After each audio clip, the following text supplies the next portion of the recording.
ಈ ಒಂದು ಕಾರ್ಯಕ್ರಮವನ್ನು ಇವತ್ತು 3ನೇ ತಾರೀಕಿನಿಂದ ಪ್ರಾರಂಭ ಆಗ್ತಾ ಇದೆ.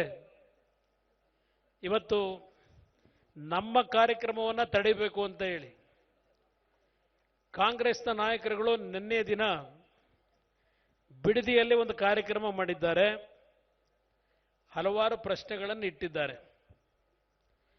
ನಾನು ಆ ಪ್ರಶ್ನೆಗಳಿಗೆ ವೈಯಕ್ತಿಕವಾಗಿ ನನ್ನ ಮೇಲೆ ಇಟ್ಟಿದ್ದಾರೆ ಪ್ರಶ್ನೆ, ಅದೆಲ್ಲವನ್ನ ಬಿಡದಿ ರಾಮನಗರದಲ್ಲಿ ಮಾತನಾಡ್ತೀನಿ. ನನಗೆ ರಾಜಕೀಯವಾಗಿ ಜನ್ಮ ಕೊಟ್ಟಿರ್ತಕ್ಕಂಥ, ನನ್ನನ್ನು ಬೆಳೆಸಿರ್ತಕ್ಕಂಥ ನನ್ನ ತಂದೆ ತಾಯಂದಿರು ರಾಮನಗರ ಜಿಲ್ಲೆಯಲ್ಲಿ ಏನಿದ್ದಾರೆ ಅಲ್ಲಿ ನನ್ನ ಉತ್ತರ ಕೊಡ್ತೇನೆ. ದೇವೇಗೌಡರು ರಾಮನಗರ ಜಿಲ್ಲೆಗೆ ಬಂದ ನಂತರ ನಾವೇನೇನು ಆಸ್ತಿ ಮಾಡಿದ್ದೀರಿ ಅದೆಲ್ಲವನ್ನ ಹೇಳಬೇಕು ಅಂತ ಪಾಪ ನಮ್ಮ ಕಾಂಗ್ರೆಸ್ನ ಅಧ್ಯಕ್ಷರು ಹೇಳಿದ್ದಾರೆ. ಪಾಲನೆ ಮಾಡೋಣ ಅದನ್ನು. ನಾವೇನು ಮಾಡಿದ್ದೇವೆ, ಅವರೇನು ಮಾಡಿದ್ದಾರೆ, ಅದೆಲ್ಲವನ್ನ ಪ್ರಶ್ನೆ ಮಾಡೋಣ. ವಿಜಯೇಂದ್ರ ಅವ್ರಿಗೂ ಕೇಳಿದ್ದಾರೆ.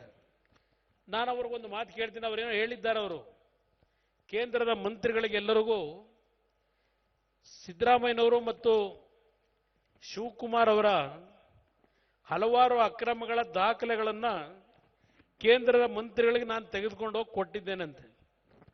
ಅವರನ್ನ ಜೈಲಿಗೆ ಕಳಿಸಕ್ಕೆ ತಯಾರಿ ಮಾಡ್ತಾ ಇದ್ದೇವೆ ಅಂತ ಹೇಳಿದ್ದಾರೆ. ಅವರ ಬಾಯಿಲೇ ಬಂದಿದೆ.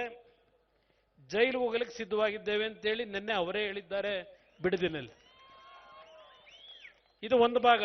ನಮ್ಮನ್ನ ಏನು ಪ್ರಶ್ನೆ ಮಾಡ್ತಾರೆ, ಬಿಜೆಪಿಯ ನಾಯಕರನ್ನ ಪ್ರಶ್ನೆ ಏನು ಮಾಡ್ತಾ ಇದ್ದಾರೆ, ನಾನು ಅವ್ರಿಗೆ ಕೇಳಲಿಕ್ಕೆ ಬಯಸ್ತೀನಿ. ನನಗೆ ಅವರ ಗುರುಗಳು ಯಾರೋ ಒಬ್ಬರು ಒಂದು ಸೋಷಿಯಲ್ ಮೀಡಿಯಾದಲ್ಲಿ ನೋಡಿದ್ದೀನಿ. ನನ್ನ ಮಾತಲ್ಲ ಇದು.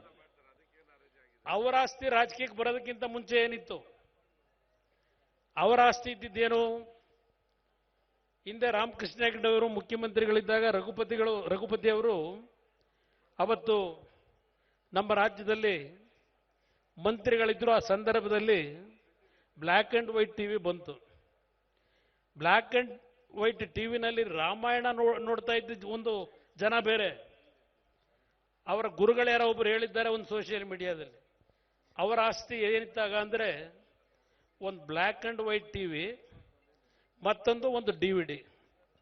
ಬ್ಲ್ಯಾಕ್ ಅಂಡ್ ವೈಟ್ ಟಿವಿ ಮತ್ತು ಡಿವಿಡಿ ಇಟ್ಕೊಂಡು ದೊಡ್ಡರಳ್ಳಿಲಿ ಮತ್ತು ಕೋಡಳ್ಳಿಲಿ ಏನು ಪ್ರದರ್ಶನ ಮಾಡಿ ದುಡ್ಡು ಸಂಪಾದನೆ ಮಾಡಿದ್ರು.